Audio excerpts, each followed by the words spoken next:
नमस्कार मित्रांनो. सरकारी कर्मचाऱ्यांवर दिवाळी आधी माता लक्ष्मीची कृपा, मोठी भेट, लाभ ऑक्टोबर महिन्याच्या पगारासोबतच.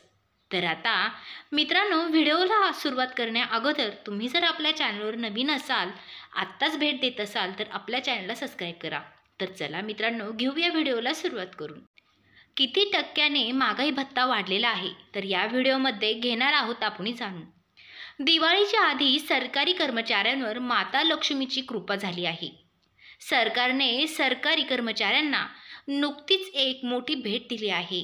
पुन्हा एकदा सरकारी कर्मचाऱ्यांचा महागाई भत्ता वाढवण्यात आलेला आहे.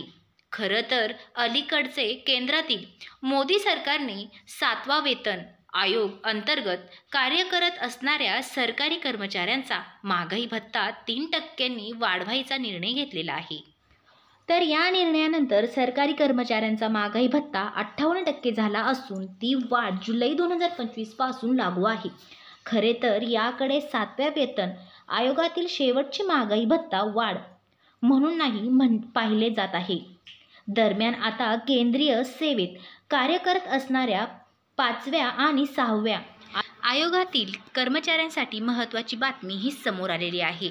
तर आता इकडे केंद्रातील सरकारने 5वा तसेच 7वा वेतन आयोग अंतर्गत कार्य करत असणाऱ्या शासकीय सेवेतील कर्मचाऱ्यांचा तसेच पेन्शनधारकांचा महागाई भत्ता वाढवायचा एक मोठा निर्णय घेतलेला आहे. दिवाळीच्या आधीच हा निर्णय झाला असल्याने संबंधीच्या पगारात मोठी वाढ होणार असून सणासुदीच्या दिवसांमध्ये त्यांची आर्थिक अडचण दूर होणार आहे. केंद्रीय अर्थ मंत्रालयाने या नव्या महागाई भत्ता वाढवण्याबाबत महत्त्वाची बातमी दिलेली आहे. तर अशाच नवनवीन अपडेट्ससाठी आपल्या चॅनलला सबस्क्राईब करा. धन्यवाद.